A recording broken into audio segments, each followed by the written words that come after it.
Hello everyone. Welcome back to my classroom. If you are new here, make sure to introduce yourself in the comments. If you have any questions or comments, concerns, make sure to go down in the comment section and let me know. I like to keep in touch with my students. It's very important as a teacher. Maybe even a student may answer your question. Just go to the comments. Settings are important. Finding settings that suits you and make sure you're the best player that you can be difficult. This video will explain what settings are, like sensitivity, HUD layout, what each button does, and more.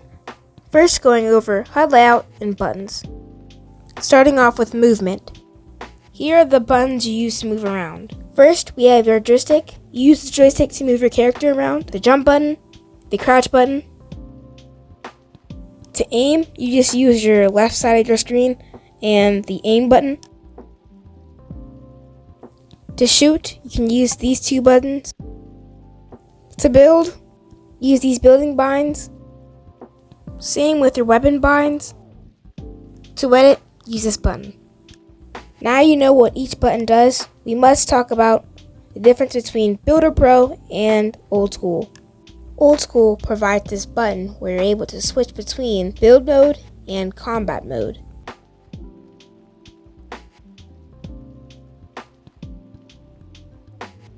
With Builder Pro, it does not provide that switch mode button. The combat binds and the building binds are both accessible without using a button.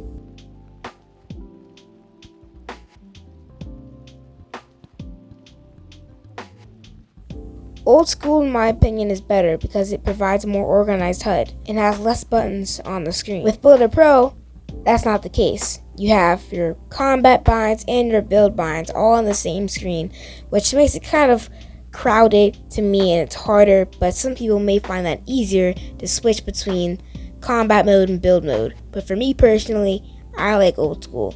It's all preference, so try out both and try to figure out which one's best for you. So, you know what each button is, and you know what Builder Pro is and Old School is. Now let's talk about the importance of being able to do multiple actions at the same time. If you want to become better at this game, you need to be able to do multiple actions at once. You need to be able to move, jump around, shoot, look around, build, edit, all at once. If you can't do that, how can you expect to become a fast editor if you can't even do that? If you can't even look around while editing, how are you supposed to become a faster editor? If you want to build, you need to be able to look around, you need to be able to jump, move, you need to be able to build all at once. If you cannot do that, you're not going to be able to become a builder.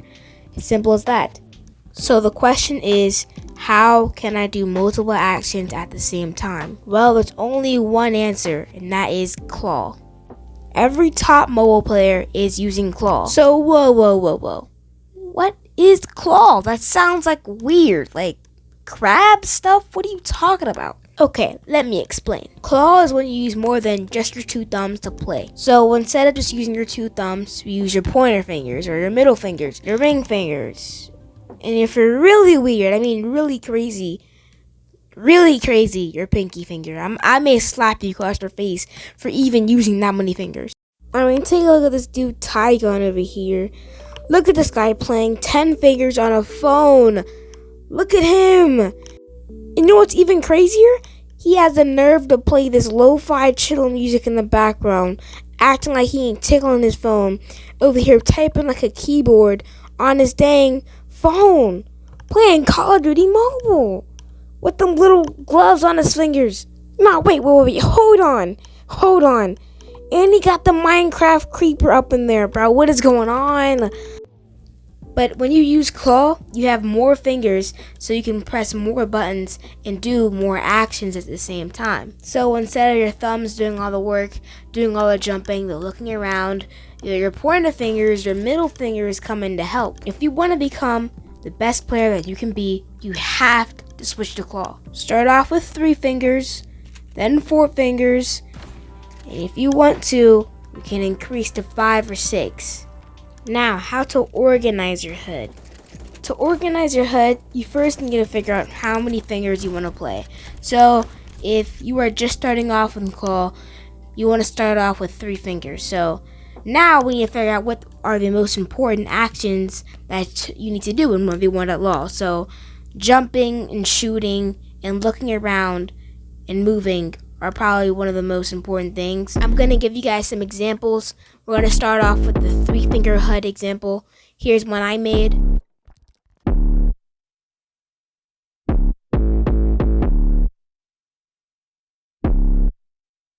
This is my 3-finger claw HUD. I just made this one up. I recommend this to start off with. You use your 2 thumbs to move around and jump, shoot, switch your builds, and use your pointer finger to select your building binds and your weapon binds, edit, crouch.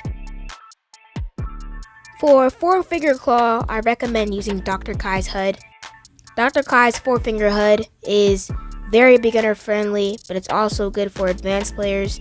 It's very simple.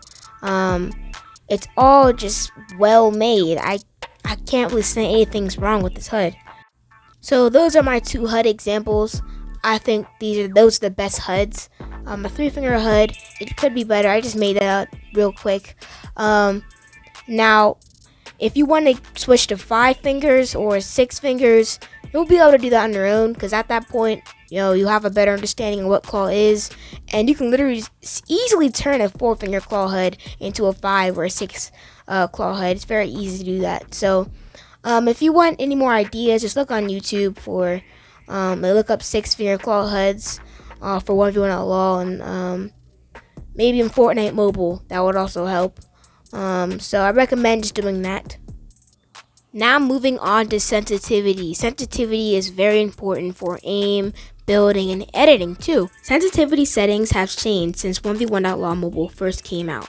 Settings like look acceleration, follow, and legacy. First, let's talk about look acceleration. Look acceleration speeds up the camera the longer you look in one direction. So if I look left, the camera's going to speed up the more I look left, or the longer I look left. Now, legacy. What is legacy? Legacy scales the sensitivity by the change of zoom focal length. Legacy is good for long range aim, but that isn't 100% true due to the lack of information about this topic. Now, what is follow? Now, according to the game, since there's a little switch between legacy and follow, I'm only guessing that follow is the opposite of legacy. So when legacy, every time you zoom in or you aim down sights, your sensitivity changes.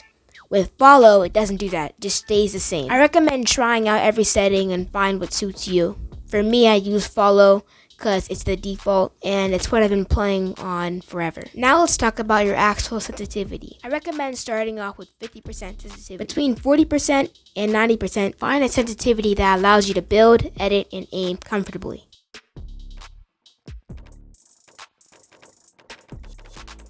Alright everyone, hopefully you found some settings that suits you. I did rush this video because I'm going on vacation very soon, so I had to get this video out quickly. I will still be in the comments though. I will get back to you. I hope you guys enjoyed this video. Peace out. Oh yeah, click that video. Click that video. Click that video. Set my profile picture and subscribe. What are you doing?